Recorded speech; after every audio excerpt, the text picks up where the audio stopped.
Hay datos del PBI de la semana pasada que Carlos lo toma como el reverdecer, la actualización del concepto de la famosa estanflación. Carlos, ¿estamos estanflacionados? Y todo indica que sí.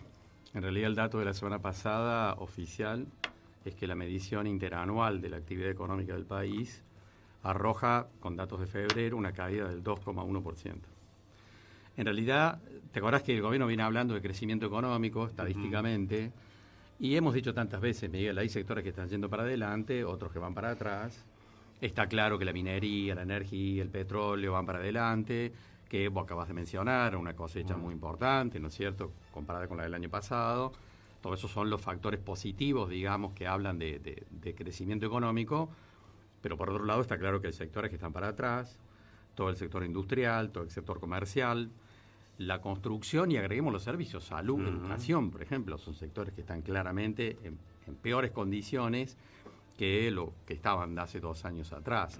El tema es que en la comparación o en la ponderación, hasta acá los datos estadísticos venían dando positivos, estadísticamente hablando, y el número de la semana pasada muestra un escenario ya negativo, medido interanualmente. Es decir, los sectores que están mal Y ya, empiezan a pesar más que los que están bien. A eso iba Carlos. Todos los que tienen bonanza no alcanzan sumados para, en el número final, dar positivo. Exactamente. Ajá. Y el tema, por supuesto, es, bueno, y eso puede cambiar en los próximos meses. Y digamos que es poco probable. Porque si uno dijera, bueno, el sector comercial, ¿cómo se va a reactivar en los próximos meses? Y eso dependería de si mejora el poder adquisitivo de millones de personas, hablando a nivel país, o si se recuperara el crédito para consumo. Las dos cosas son improbables de cara a los próximos meses. En primer lugar, porque alguien dirá, no, pero fíjate vos, los docentes ahora en Córdoba, que tuvieron un acuerdo la semana pasada, van a mejorar su poder adquisitivo. Vale para muchos sectores lo mismo. A vos en términos reales, a lo mejor este año te puede mejorar 5 puntos algo, venís de perder 30 puntos. De tal manera que la recuperación no alcanza a compensar la situación de debilidad que venís teniendo desde hace 2 y 3 años para acá. De tal forma que la recuperación del consumo, si ocurre, va a ser bastante exigua, y además la recuperación del crédito es poco probable para consumo, porque hemos charlado otras veces, Miguel, ¿no es cierto? El nivel de endeudamiento a nivel de familias tiene pocos antecedentes en los últimos años, es muy preocupante y limita cualquier posibilidad de recuperación del consumo vía crédito, porque hay gente que ya no tiene, ha superado todos los límites para endeudarse. De tal manera que es poco probable que eso ocurra, a lo que hay que sumar el ajuste del sector público. Porque obviamente un dato que ya revelaba la situación de debilidad de la economía tenía que ver con que la recaudación impositiva, tanto del gobierno argentino como de las provincias y los municipios, se viene cayendo hace meses. Y esto ha generado ya reacciones de parte del gobierno nacional, de parte del gobierno de la provincia también, planteando el ajuste del gasto público. Y un mayor ajuste del gasto público que ya tenemos arriba de la mesa no ayuda a reactivar la economía, todo lo contrario. De tal manera que son todos factores que limitan la posibilidad de pensar en una recuperación.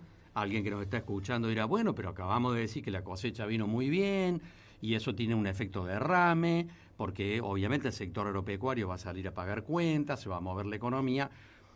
¿Te acordás que lo hemos planteado en algunas charlas hace 2 o 3 semanas? La cosecha muy buena se va a notar en Ballesteros, se va a notar en La Playosa, se va a notar en James Cray, pero ese efecto derrame se va diluyendo en la medida en que empezamos a hablar de localidades más grandes. Claro. Sí. Si bien el efecto existe, tampoco hay que pensar que eso va a mover el amperímetro como para dar vuelta el escenario de situación de debilidad en el consumo masivo, sobre todo, que cabe esperar de cara a los próximos meses, de donde queda más expuesta, digamos, la frase del ministro Caputo, ¿no es cierto?, en términos casi, diría, de su ubicación, como dijo hace 2 semanas, se vienen los mejores 18 o 20 meses de las últimas décadas. La verdad que no sé qué pensar del ministro, pero está claro que eso no va a ocurrir, desgraciadamente, está bastante lejos de lo que puede ocurrir. Bien. Una pregunta, Carlos, en relación al valor de cambio. Ayer, en la semana que viene, acá lo damos cada hora en el noticiero vamos dando el valor del dólar. La semana pasada aumentó un poquito el valor del dólar oficial, pasó los 1.400, estaban menos abajo de ese número. ¿Qué significa eso? A mi juicio significa una toma de posición de cambio de cartera de los grandes jugadores, fondos comunes de inversión, compañías de seguros, etcétera, que decidieron tomar ganancias, que venían jugando en pesos entre enero, febrero y marzo y decidieron tomar ganancias pasándose a dólar, porque medido en dólares, la tasa que tenían en pesos era excelente, digamos. Y como cabe esperar, o es posible que si la inflación a partir de este mes empieza a bajar, haya alguna respuesta de baja de tasa de interés, entonces esos grandes jugadores en gran medida decidieron pasarse, tomar ganancia, como se dice en la jerga técnica, y pasarse a dólar. Mañana hay una licitación muy importante del gobierno argentino de letras y de bonos, y ahí vamos a ver cuál es la reacción, sobre todo de los grandes jugadores, no de los operadores minoristas, digamos, en términos de cómo se posicionan, en dólares o en pesos, bajo la expectativa de que el gobierno argentino puede impulsar una baja adicional de la tasa de interés en pesos y que hay tranquilidad en el mercado de cambios, porque, como decimos, esta explicación, como vos lo planteás, no es que hay una expectativa devaluatoria en el mercado en el corto plazo. Bien. Porque en el corto plazo, en realidad, está todo bajo control, digamos, el tema cambiario. ¿Por qué? Porque se viene la venta de la cosecha, que va a generar dólares en el mercado, y además, esto que charlamos la semana pasada, el gobierno argentino acordó con el Fondo Monetario, se ha creado un club de bancos que le van a prestar plata a nivel internacional al gobierno en dólares, de tal manera que la visión de los próximos 3, 4, 5 meses, en términos del mercado cambiario, es de bastante tranquilidad. Entonces, esto que vimos estos últimos días, a mi juicio, es una toma de ganancia de parte de jugadores fuertes, especulativos, que decidieron posicionarse en dólares y contar los billetes de lo que ganaron los primeros 3 meses. ¿Cuál es el número de un jugador fuerte? En los primeros 3 meses en dólares. Sí, ¿qué valor maneja un jugador que es fuerte en el local? Es decir, uno dice los grandes jugadores, ¿no?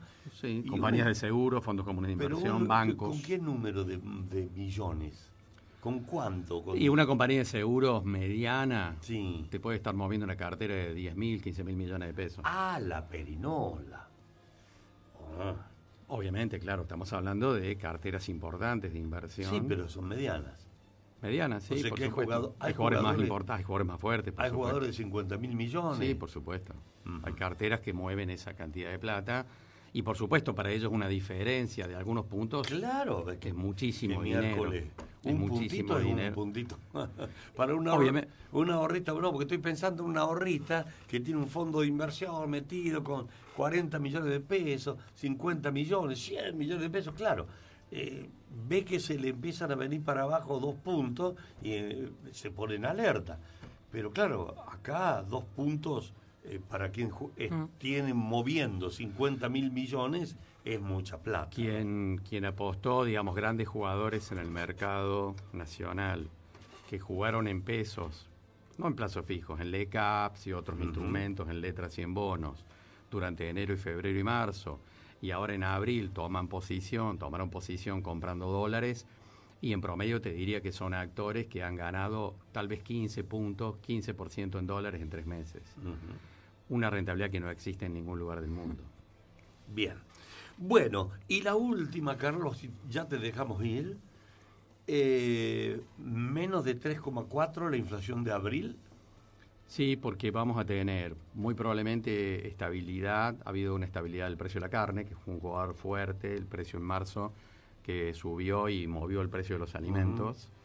Y lo segundo es el congelamiento del precio de los combustibles, que subió fuertemente en marzo y mantiene estabilidad por decisión, digamos, y acuerdo entre el gobierno y las petroleras a lo largo del mes de abril.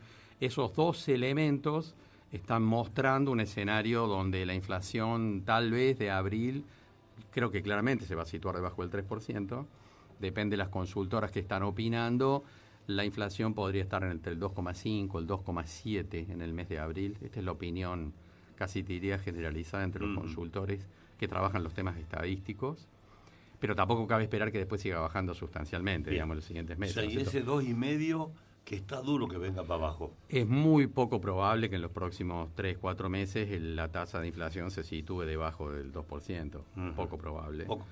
Con lo cual, obviamente, la lectura para todo el año, la charlamos la semana pasada, de la mayor parte de las consultoras es que estamos hablando de una inflación entre el 29 y el 30%. Bueno, Carlos, muchas gracias.